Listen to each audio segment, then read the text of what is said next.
Hey, welcome back, you crazy cats. Today we're going to talk about the ideal gas law.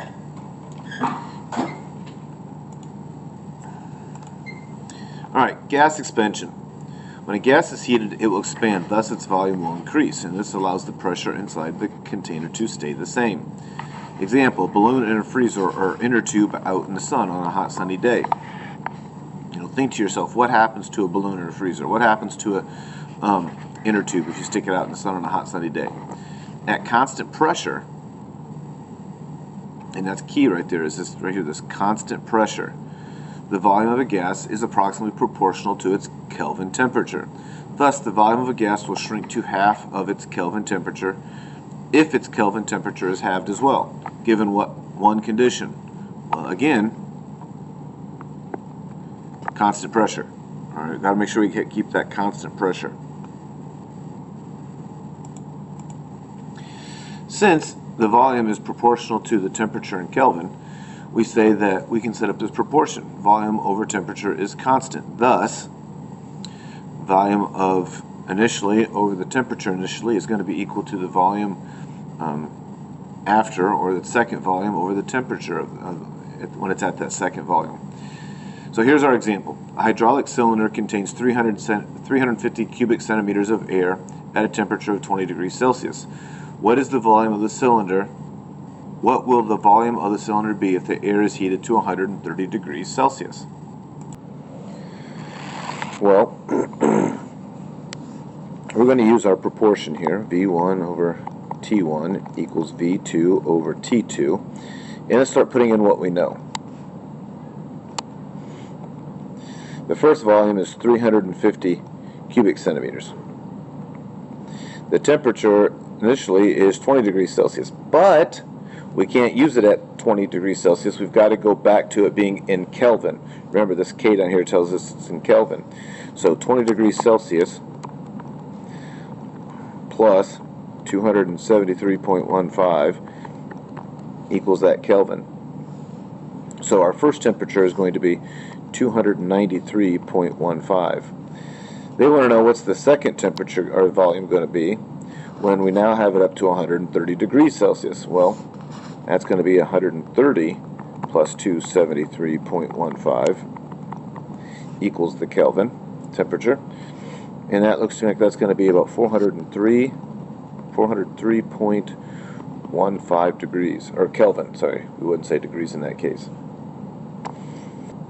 So as I solve this, we get 293.15 times the second volume is going to be equal to 141,102.5. Divide both sides by that 293.15, and we get this second volume to be 481.3 cubic centimeters. That's the new volume. Because of this increase in the temperature, we're going to have this increase in the volume.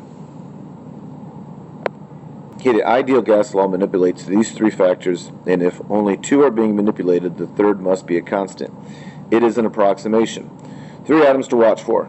First of all, use only kelvins, and we just worked with that in the last problem. Gas must not be added or lost from the sample, so we can't have any leaks in the inner tube. 3, gauge pressure is 1 atmosphere less than the actual. It only reads above or below 0. So, and what they mean by that is, in everyday life we have 1 atmosphere pushing down on us. All right? There's no way to escape that in everyday life. So we simply call this our ground zero, basically. And everything on top of that then, it would be 1 additional atmosphere. And then 1 atmosphere equals 101,325 pascals. So there's a little conversion ratio I'm giving you there. Okay, a cylinder contains 380 cubic centimeters of gas at 1.5 atmospheres of pressure in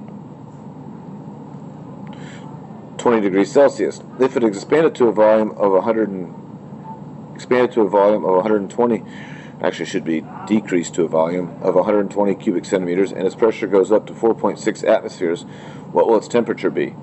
Well, P1, V1, T1, and going to be P2, V2, T2. So let's start plugging in what we know. The first pressure is 380. Oh, sorry, that's the volume.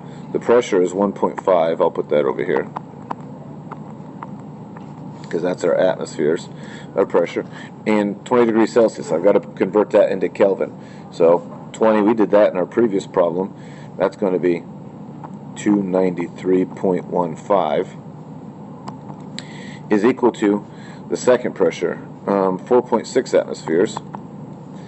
The pressure is 120. What will its temperature be? So here is our proportion. Go ahead and solve it.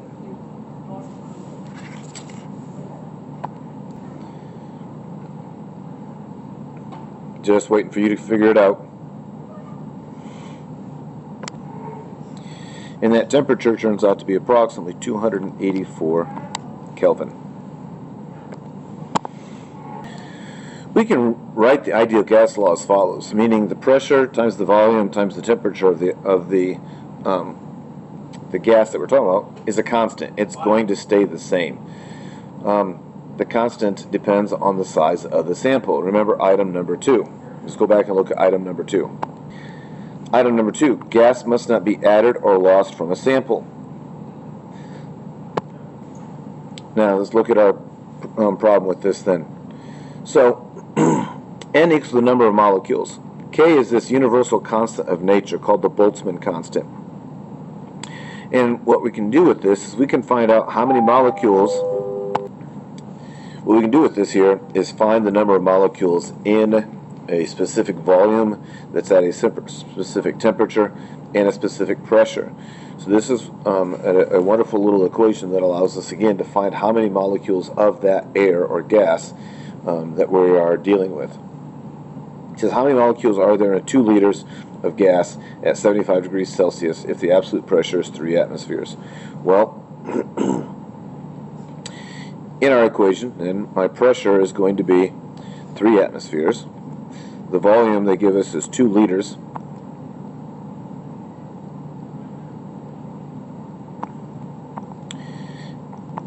And N is what I'm going to find.